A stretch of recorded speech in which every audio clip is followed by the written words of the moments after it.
Ann Finney, welcome back to Australian Veteran News. It's been a massive week this week. I know you're extremely busy and we're on a really tight, you're on a tight timetable with a bunch of other calls and things going on today, but I was really keen for Australian Veteran News to have a chance to speak with you and get your reaction to the news of the Royal Commission. The announcement was made by the PM yesterday.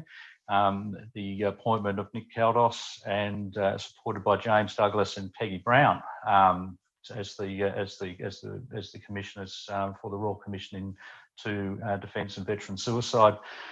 Julianne, this has been a long road, especially and a difficult one for you, and we finally got to this point. What's your reaction to the announcement and the terms of reference and the appointment of the commissioners? Okay, so I didn't have very much thought yesterday. I just got smashed asking, what I thought, but I've had a look at it now, and due to a lack of trust over the last few years, it's been difficult. I'm looking for loopholes that don't appear to be there. The terms of reference to me seem quite wide, and we'll be able to delve down as deep as we like.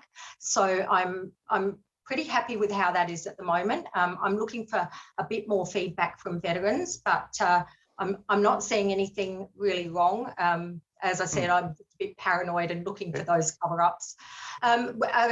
When we're talking about the appointment of the commissioners, the letters patent have gone in. I'm sorry there wasn't a bit more consultation on that. We did put forward some names. My team put forward some names, and they weren't listened to. Now, I'm trying to get feedback from veterans from what they think, since this is not all about me.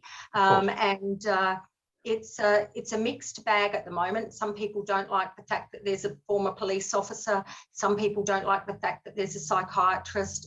We don't want to turn this into a mental health Royal Commission. But basically, I think that it doesn't matter who the commissioners appointed are. They have to do their job, and they have to delve down deep, and they have to make their findings. So hopefully that will be okay as well. Yeah, you certainly. I think you're right. I haven't had a lot of time to digest the letters patent either, but going through it, it's certainly quite prospective. It's broad-based, and it does specify investigation into the systems of the DVA and the Department of Defence and all sorts of wider issues as well. So it's quite pleasing to see. And the commissioners, obviously, at least it wasn't an ex-ADF appointee. Yes. Have you had any reactions from any other family or veterans that you're close to as of yet? Yeah, so I've had a lot of reaction, especially when the appointment came out about the former Deputy Police Commissioner. People just didn't want him, but he's apolitical as far as I can see. I've looked at, I've rung both Labor and Liberal to get there, because I'm really frightened of jobs for the boys. It's what's happened in the past and appointing mates, but I got very good references from both the Labor Party and Liberal Party. So, and I will make that known. It's very hard to complain when you get what you want.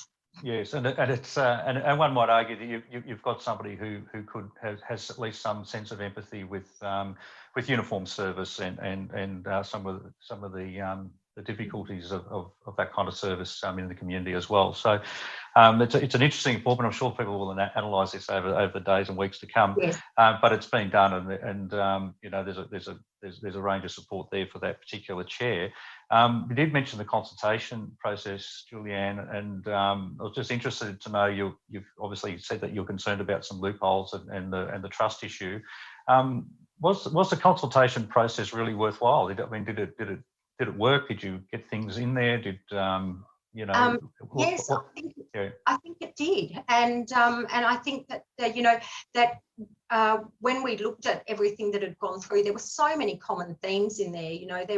And people were really good. Veterans were really good. It was difficult not to tell their own stories, but they didn't. They told what needed to be done, and we can all have our opinions here. I'm still of the opinion that a lot of ESOs get funded to make recommendations to government, and the two have like-minded. It goes backwards and forwards, and it's actually a waste of funding.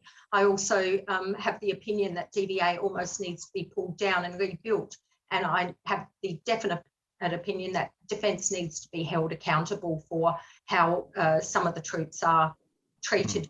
But in the end, I'm not a veteran, and I like to see the veterans happy, and I'm hoping that this will give them some hope that things are going to change for the better, and that, you know, as parents, it gives me hope that we'll stop getting our children back in body bags after they've done their service. All right, and finally, Julianne, was there any surprises or anything missing from the terms of reference that you were a bit worried about? I was a little concerned that the National Commissioner was mentioned, but I will still lobby for the legislation as it stands to not go through Parliament. And sorry, I will still lobby for the legislation as it stands to not go through Parliament.